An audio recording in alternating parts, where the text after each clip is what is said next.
रीना अपनी बहन मीना की डिलीवरी के लिए उसके घर गई हुई थी। और रीना जब अपनी बहन के यहाँ पहुंची तो रीना अपनी बहन की अच्छे से देख रेख करती थी और करीब 3 दिनों तक अच्छे से उसके घर पे रह चुकी थी। और चौथे दिन दोस्तों रात के करीब 11 बजे रीना जब अपने कमरे में सो रही थी तो उसका जीजा उसके कमरे में पहुंच गया और फिर उसे जगाने लगा। और जब रीना जागी तो फिर उसने अपनी जीजा को अपने पास देखा तो बोली क्या बात है। उसके बाद उसके जीजा ने कहा कि बात कोई नहीं है, मुझे तुमसे कुछ काम है। उसके बाद उसकी साली ने कहा कि जो काम हो बता दीजिए। उसके बाद उसके जीजा ने जो किया उसे सुनने के बाद हर कोई हैरान हो गया। नमस्कार दोस्तों, स्वागत है आप सभी का हमारे एशियन क्राइम अफेयर चैनल में। दोस्तों एशियन क्राइम अफेयर चैनल को आप सभी लोग सब्सक्राइब कीजिए, वीडियो को लाइक कीजिए और वीडियो को ढेर सारा शेयर भी कीजिए। दोस्तों चढ़ती जवानी और तड़पती हुई हवस की ये कहानी बिहार की है, जहाँ पर एक रीना और मीना नाम की 2 बहनें थीं। मीना की शादी हो गई। शादी के 3 साल बाद उसे पहला बच्चा होने वाला था। और जब उसे बच्चा होने वाला था तो उसने अपनी बहन रीना को फ़ोन करके अपने घर बुला लिया।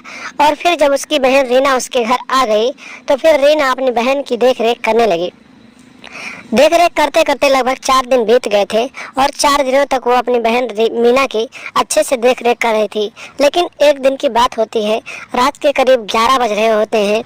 मीना अपने कमरे में सो रही होती है और जो उसकी साली होती है रीना, वो भी अपने कमरे में सो रही होती है।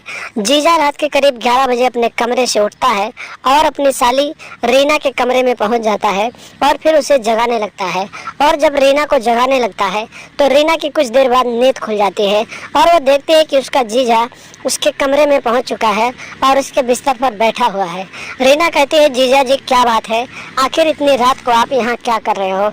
उसका जीजा जो होता है कहता है कि तुम मुझे बहुत प्यारी लगती हो, तुम्हारे साथ प्यार करने का मन करता है, तुम्हारे साथ बात करने का मन करता है। रीना जब इतनी बात सुनती है तो अपने जीजा को कहती है कि जीजा जी ये सब गलत है, आप ये क्या कह रहे हैं। उसके बाद उसका जीजा जो होता है अपनी साली से कहता है कि तुम्हारी दीदी ने 3 महीने तक मुझे अपने पास नहीं जाने दिया तो मेरा बहुत मन कर रहा है और मैं तुम्हारे साथ करना चाहता हूँ। और उसके बाद जो रीना होती है अपनी जीजा की इन बातों को समझ जाती है और फिर उसका विरोध करने लगती है। लेकिन जो जीजा होता है फुल मूड में होता है और फिर वो ज़बरदस्ती अपनी साली रीना के साथ वो सब करने लगता है और करीब आधे घंटे तक वो सब करता है और उसके बाद वहीं पर उसे छोड़कर चला जाता है। तो दोस्तों आप लोगों को इसीलिए रिक्वेस्ट है कि आप लोग ऐसे लोगों से सावधान रहें जो इसी मानसिकता रखते हैं, उनसे दूरी बना कर रखें और अपने घर परिवार को कहीं भी भेजने से पहले सोच लें समझ लें कि आपका परिवार वहां सुरक्षित रहेगा या नहीं रहेगा। तो दोस्तों ऐसी वीडियो को देखने के लिए, ऐसी स्टोरियों को देखने के लिए हमारे चैनल को सब्सक्राइब कर लें और लगातार हमारे साथ बने रहें और हमेशा देखते रहें एशियन क्राइम अफेयर।